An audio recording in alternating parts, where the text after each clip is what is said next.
Alright, so finally replacing these brake pads on the rad, and a couple tips, a couple pointers, a couple small things. Number one, either I was trying to find a socket end that would have this size of a wrench on it. It's a 3/16, or a ball end. The ball end is really nice, especially because this one right here in the back can be hard to get to. And I have this down on a drop cloth because there's a ton of little washers that you can see in there. And I've already lost one, trying not to lose any more. But yeah, so see all these washers. You got 4 right there. I don't understand why they did that in this design, but they did. So that is taking those out. Once I get to the pads, I will bring you back. Okay, so I may have given you a little bit of misinformation in the video. We have an assistant here, Mrs. Elon. So this, I believe, I noticed it after I was done. I don't think you even need to take these calipers off. We're going to just try popping this pin out. Boop. And then slide the brakes out this way. So I'm a dumbass. Just, yeah. So if you followed my video, so I'm going to put this at the beginning. You can follow the video. It is going to at least show you what the brakes look like, how to take them in and out.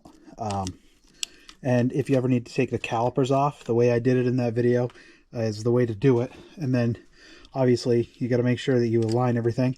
But boom, it's that easy. The brakes are a lot easier. I overcomplicated it completely. Just wanted to show you that so that everyone knows that this is the way to do it.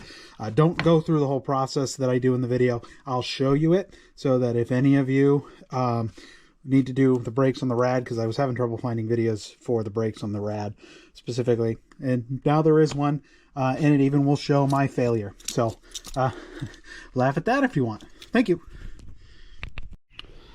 So we weren't quite down to metal on metal.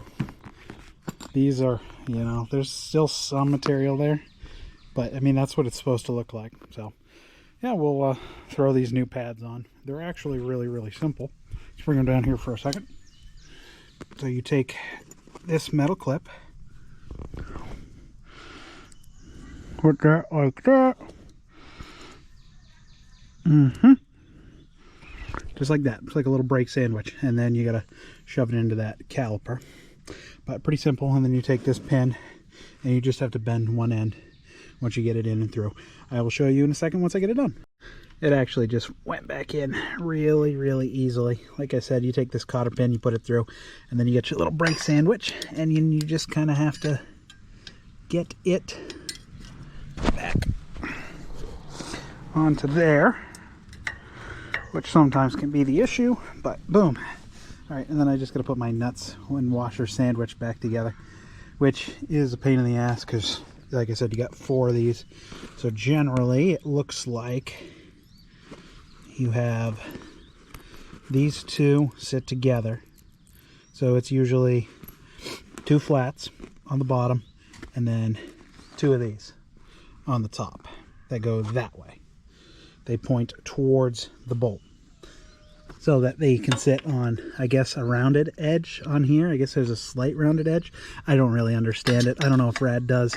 It's just what they use. But I'm going to put this back together, and I'll be right back. So that is replacing the rear brake. I have 2 sets, so I'm just going to go ahead and check the front brake as well.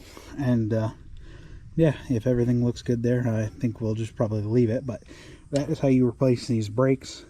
On the rear, definitely, if you're getting ready to replace them, I recommend going to like Walmart or something and just buying a bunch of like number 10s. Like I said, first time taking it apart, I took those off and lost 2 washers immediately. I'm like, damn it. But I got washers now, got spares. So as I thought, there is a quirk to this. When this thing goes back together, you have a bracket here that kind of spaces out for the brake. So you have to kind of get that and that together with the bolts. So There's a dump truck over there. Let's go ahead and pop these pads out and see how bad they are. They look like they probably could be replaced as well. Alright, before I give you wrong info, it is not a 3/16. It fits and it spins, but it is not the right size. So I will see if I can find you the right one. I did find the right size. It's right here. It is a 5mm.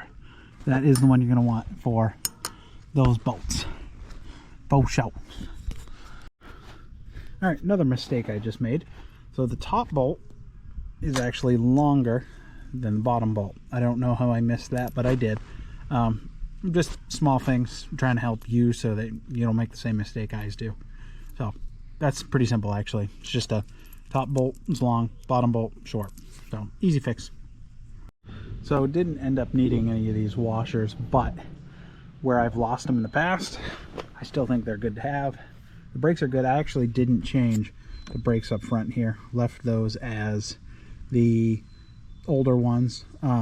They were maybe half worn. Front brakes I guess don't use as much normally, or at least I don't, and I think that's kind of the mountain biker in me, where if I'm coming up to a stop, I think rear brakes are going to stop me more than front. So those are staying. Have a new set of brakes on the back, and I have a pair for backup. So I'm going to clean up my tools. We're going to take it for a test drive. All right, laying on the floor here with the bike and the cat. So as I made a statement to earlier in the video, oh, Queen Nara's here as well. So as I made a statement to earlier in the video, with the brake caliper, I screwed up. I only needed to take that pin out, didn't need to move these calipers. So in the end, once I was done, what you got to do is you got to take these two bolts, loosen them up, and then just kind of align your caliper so that when the brake pads are, there's no tension on the brake line, that they're not touching the discs. So as you can hear in this clip,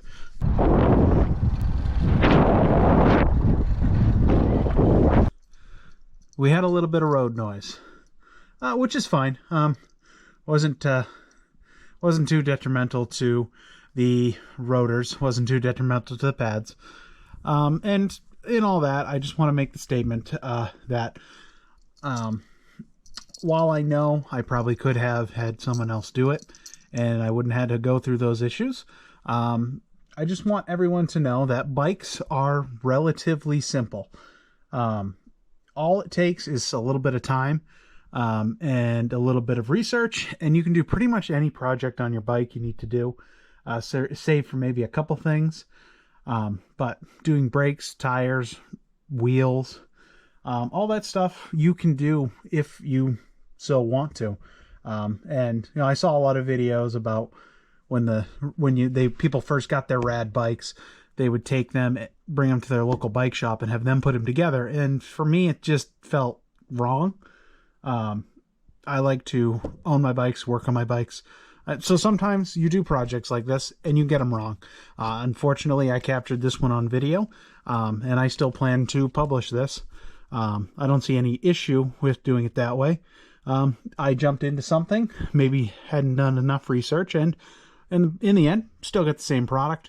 And I learned along the way, and hopefully you learned as well.